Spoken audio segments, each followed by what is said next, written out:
Hi, I'm Jo Allen. I'm a holistic health teacher and founder of The Humble Warrior, based in St Leonards-on-Sea. Hello, I'm Heidi Rickson, and I'm a Reiki healer, teacher, and sound healer. Welcome to Resonance Space.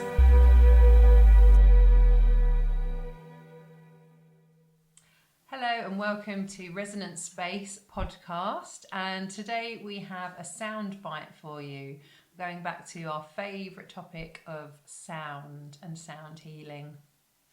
Yes, we are. Kind of by accident, isn't it? Yeah, we're going through a load of topics, and yeah, I think you mentioned something that caught my ear literally, and I thought, ooh, a sound bite. I love it.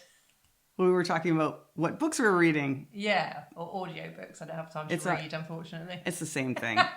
Audiobooks, read, listen, read. Yeah, I wish I would physically read more though, because audiobooks I do like on the run, like if I'm in a car, or, you know what I mean? And so I'm not concentrating as much. But yes, what are we ingesting?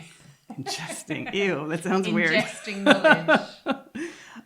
The one I'm listening to at the moment is called My Big Toe, TOE, which stands for Theory of Everything. I heard the author interviewed on Joe Rogan's podcast a couple weeks ago, and I thought, oh, this is fascinating. So this guy used to closely work with Robert Monroe from the Monroe Institute. He is the guy that brought binaural beats into the public eye back in the, I want to say, 80s. Yeah.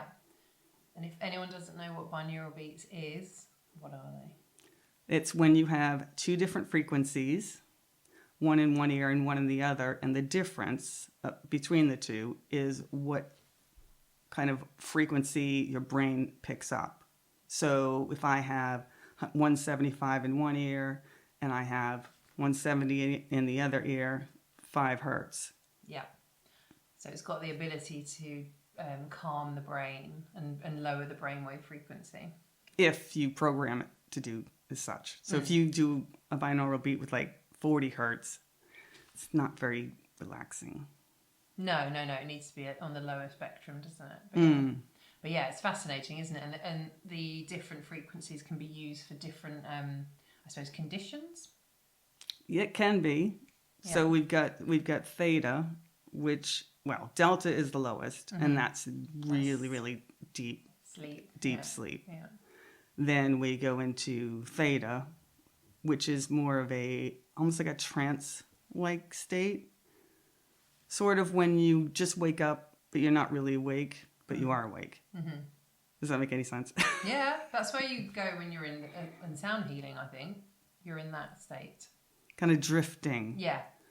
Sort of disconnected from the body, but not awake, but not asleep. A hypnagogic state. That's it, yeah. Hypnagogic. Yeah. So this guy talked all about how he got involved in this, and that the theta frequency binaural beat is what they used to do remote viewing, which is out of body consciousness trips, if you will. It sounds a bit weird now I'm saying it out loud. No. Well, it's what, yeah, like when you're in a meditative state and you let your mind wander off, but instead of it being you imagining it, are you saying you're actually traveling? You're seeing reality. Yeah, in a different place. Yes. So the idea is you go to a specific place. I think they give you the coordinates, and then you just go there. There's been research for like 30 years on that. I've not necessarily done it. Well, I've done it a tiny little bit, but not like hugely where I traveled to another part of the world. Yeah, it's fascinating, isn't it? You did have a story though that you did experience something.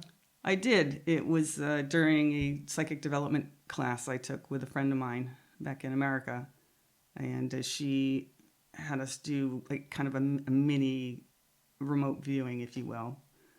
So she told us what she wanted us to describe, which happened to be her grandmother's house, but she didn't actually tell us that beforehand. Mm-hmm. She just said, I'm thinking of somewhere, and I want you to describe it. So we all sat around kind of getting into that meditative state, if you will.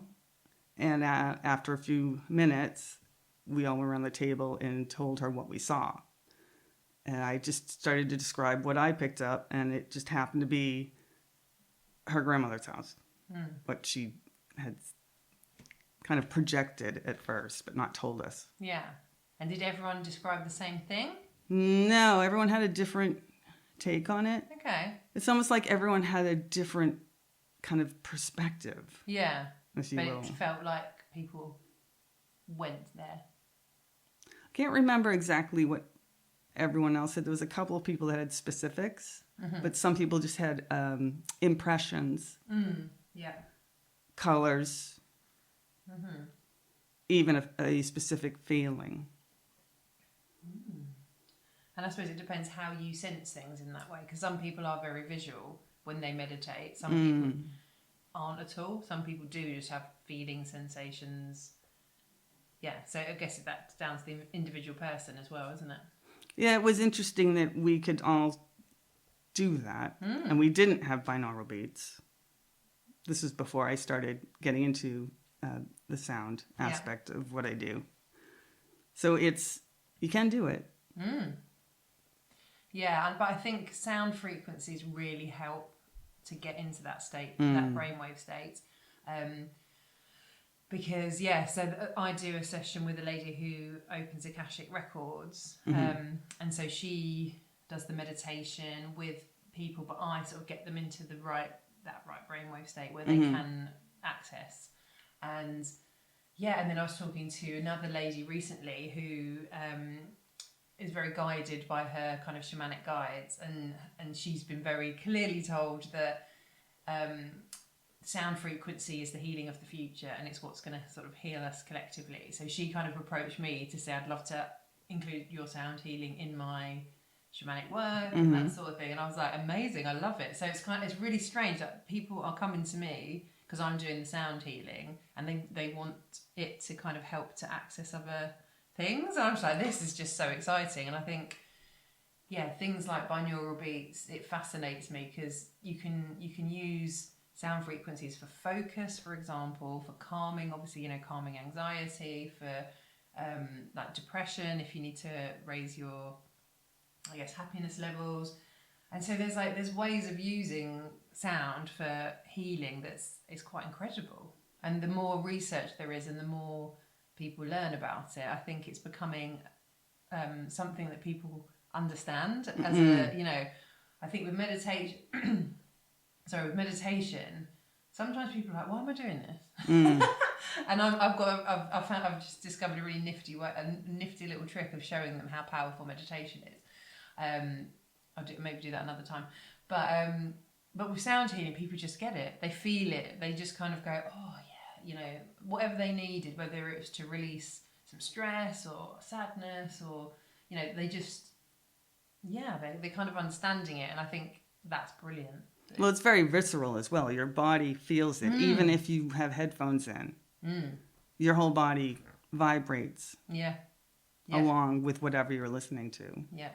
Yeah, exactly. Yeah, that's probably it. It is more visceral, and it's more probably at a subconscious level. You're understanding what's happening, rather than meditation takes a bit of kind of trust, I guess. It's all trust, but maybe that has more of a trust element. That it's kind of there's a benefit to it. Whereas sound healing feels physical, doesn't it? As well as spiritual and emotional and. So do you use binaural beats in your work? I use tuning forks. So yes, I'll do. I have two different frequencies, kind of either side of the ear, and there's loads of beautiful ones that have different kind of outcomes, I suppose. Mainly for calming, for what I do, because I don't. When I say sound healing, I'm not doing any kind of, a physical healing of bodies. I'm just doing, sort of like more of an experience and a calming and that sort of thing. Well, it's all connected, isn't it? It's all connected, but I know that you can kind of use tuning forks to, I don't know, work on tumours in the body. You can work on like repairing organs. I don't do any of that sort of thing. I do love a tuning fork around a chakra, a bit of chakra unblocking.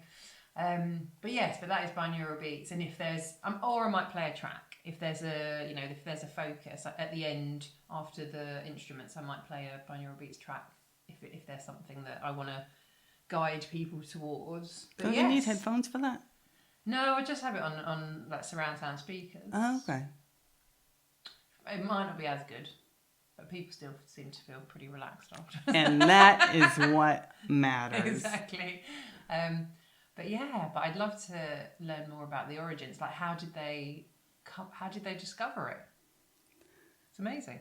He just figured, this guy Robert Monroe just kind of figured it out. I think one of the next book I'm gonna read is him, Robert Monroe's book about how he discovered all this and how it came into being. Yeah, that would be fascinating. Absolutely, and I will update you on that. We'll do an update. Another sound bite. Thank you for joining the journey here on Resonant Space. I've been Jo.